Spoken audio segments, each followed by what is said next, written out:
In the early 17th century, against the backdrop of burgeoning trade routes and imperial ambitions, Sir Thomas Roe embarked on a diplomatic venture that would leave an indelible mark on the annals of Anglo-Indian relations. Appointed by King James I of England, Roe undertook the role of the first English ambassador to the illustrious Mughal Court in India. This mission, spanning from 1615 to 1618, was not merely a diplomatic expedition but a transformative episode that witnessed the convergence of cultures, the clash of empires, and the opening salvos of what would later become the British Empire. Soon after the defeat of the Spanish Armada in 1588, the captured Spanish and Portuguese ships and cargoes enabled English voyagers to travel the globe in search of riches. London merchants asked Queen Elizabeth I for permission to sail to the Indian Ocean, aiming to challenge the Spanish and Portuguese hold on trade in the Far East.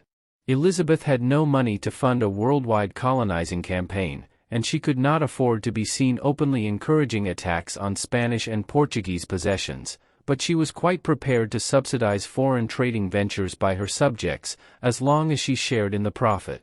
The overland route to the east was too vulnerable to be practicable. The only way to India and the Spice Islands had to be by sea. In her book, Courting India, Professor Nandini Das offers an analysis of the contemporary English perspectives on trade and exploration during this time period.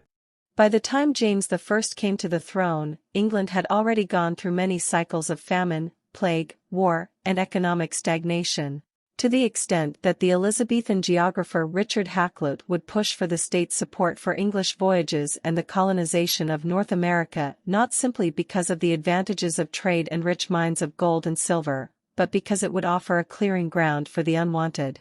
The vocabulary of risk-taking becomes the principal theme within the English landscape. Words like adventurer, lotteries, wagers, and gaming are sprinkled across the pages of the diaries and journals of these men. They illuminate the uncertain world of English enterprise, from individual small-time crooks and entrepreneurs to the astonishing levels of speculation risked by the crown and the trading companies themselves. On the other hand, the court that the first English ambassador, Thomas Roe, entered in 1616 was of the wealthy and cultured Great Mughal, whose dominion was widely considered to be one of the greatest and richest empires of the world. Together with China, they controlled the best part of the global economy. The Mughal Emperor Jahangir suffered neither James I's financial embarrassments nor accorded much privilege to traders. He ruled over a young empire that already stretched from the stony plains of Kabul to the sweltering miasmas of Dhaka, 1,500 miles away, and had not yet stopped growing. His tens of millions of subjects spoke scores of languages and inhabited the dozen provinces of what was at this time perhaps the most stable and prosperous polity in the world. Surat, situated on the bustling western coast of India in Gujarat, was a thriving Mughal port. It held a central role in the Indian textile trade and served as a crucial pilgrim port for the Hajj. Eventually, it evolved into the location for the company's inaugural factory, a permanent trading post facilitating the exchange of English silver bullion for Indian textiles. Having already been trading there for nearly a century, the Portuguese community put up strong resistance to the newly arrived English, and it was clear that the company needed the protection of the Mughal emperor for their venture to succeed. This was Thomas Roe's primary objective in India, but as we will see, it was not going to be an easy task. Trouble unfolded almost immediately on Thomas Roe's arrival in India. Upon landing, Roe was dismayed to find that the officials from the port of Surat in Gujarat did not stand to welcome him from their tented carpets. This lack of reception sparked his frustration.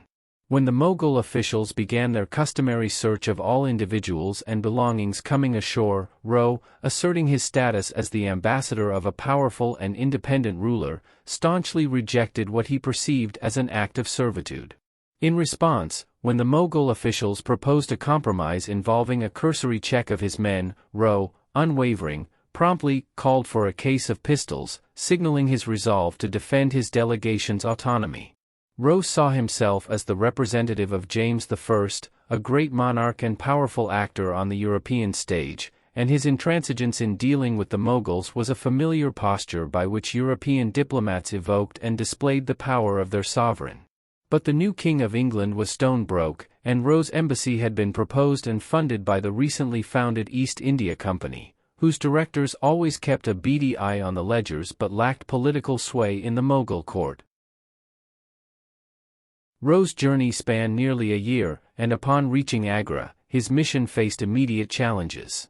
Mukarrab Khan, a courtier of the emperor, expressed a desire to inspect the gifts Roe had brought for the emperor. Upon scrutinizing Roe's horse-drawn coach with its fading upholstery, along with looking glasses, telescopes, swords, and a few prints, Khan conveyed that these offerings would not sufficiently impress the great Mughal. At this point, Roe was yet to grasp the pivotal role that gifts played in Mughal court culture. A gift of the highest order in the Mughal court was termed a nazar. Typically consisting of a sum of gold coins accompanied by other valuables, a nazar was ceremoniously presented by dignitaries to the emperor during a formal durbar, symbolizing loyalty and submission. In reciprocation, they received the emperor's protection, evident through the public bestowal of opulent robes of honor, known as kilat or sarapa, meaning head to foot. These robes included turbans, coats, and adorned jewels or jeweled weapons, considered tangible representations of the emperor. The quantity and value of the kilat reflected the authority they conveyed, aligned with the mansab or rank of the recipient. In the years preceding Roe's mission, Jesuit priests from Europe had been received with great enthusiasm at the Mughal court. They brought esteemed offerings such as fine oil paintings of Christian saints and an 8-volume illustrated polyglot Bible. Despite this, British visitors during the same period struggled to comprehend the ritualistic and obligatory nature of these exchanges, dismissing the practice as akin to bribery and corruption.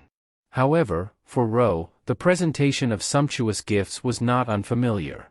In 1604, he had undertaken a journey as James I's ambassador to Spain, where he ratified a peace treaty with King Philip III, carrying with him a multitude of extravagant gifts. Roe's predicament in India lay in the fact that James and the East India Company had failed to furnish him with gifts of comparable quality for his diplomatic mission. Jahangir was eventually presented with a collection of sizable oil paintings from England, featuring portraits of King James, Queen Anne, and their daughter. Roe documented that these portraits adorned the space behind the Mughal emperor's throne during the New Year ceremonies. However, in October 1616, Roe observed with dismay the arrival of the Iranian ambassador, Mohammad Reza Beg. The ambassador's lavish gifts comprised 27 horses, 7 camels, a variety of intricately embroidered velvets, silk carpets, Venetian glass, jewel-encrusted swords, and daggers, along with casks of fine wines. These offerings were received by the emperor as tokens of the Shah of Iran's allegiance, and in return, Jahangir granted the ambassador funds to support the Shah's campaign against the Ottomans. In a later report on his progress, Roe wrote back to London, "The emperor accepted your presents well, but after the English came away he asked the Jesuit whether the King of England was a great king that sent presents of so small value." Jahangir granted Roe's request for a farman and sent a letter to James, appreciating the gifts brought by his ambassador. The emperor promised protection for all Englishmen in Mughal territories but subtly hinted that James should remind his merchants to bring diverse and luxurious goods for his palaces in the future. Roe spent almost 4 years at the Mughal court, during which time perhaps the most successful gift he presented to Jahangir was from his own collection, a miniature portrait of his own wife that provoked a wager between him and the emperor. Jahangir sent for his chief painter, who claimed he could make a copy indistinguishable from the original, and Roe bet him 10,000 rupees to the contrary. When the painter returned having made 5 copies of the miniature, they were laid before Roe alongside the original for his examination. He admitted that they were so alike that it was difficult to discern the difference. Jahangir was delighted with the outcome and offered Roe his choice from the copies to take back to England as an example of his painter's skill. Jahangir's chief painter also created this watercolor, gold leaf, and ink miniature masterpiece which shows Jahangir granting an audience to 4 men who are lined up in the order of importance that Jahangir is showing them. Note that English King James is relegated to 3rd place behind a Sufi sheikh and the Ottoman king. The painter used a painting of James presented by Roe to create a good likeness of the English king. Roe's appointment as ambassador was not arbitrary. It stemmed from a combination of diplomatic experience and strategic acumen. He had previously served as ambassador to the Ottoman Empire, showcasing his proficiency in navigating diverse cultural and political landscapes. Moreover, Roe's association with the East India Company, a powerful economic entity with vested interests in the Indian subcontinent, bolstered his credentials. Roe's success as an ambassador can be attributed to his adaptability, linguistic skills, and cultural sensitivity. His ability to engage in diplomatic protocols, understand local customs, and communicate effectively in Persian endeared him to the Mughal court. Additionally, Roe's resilience in the face of challenges and his tenacity to pursue English interests were crucial elements of his success. He had to navigate court politics with key figures at the Mughal court, including Prince Khurram, later Emperor Shah Jahan, Empress Nur Jahan, and Asaf Khan. These were characterized by a complex interplay of diplomatic maneuvering, cultural differences, and regional power dynamics. However, Roe's approach was not without its shortcomings. His occasional brusqueness and directness, characteristic of his European background, clashed with the subtleties of Mughal court etiquette. This occasionally strained relations and highlighted the challenges of cultural diplomacy in an era of stark cultural differences. Roe's embassy had far-reaching consequences. The Treaty of Defense, while beneficial to English trade, did not mark the beginning of unbridled success for the East India Company in India.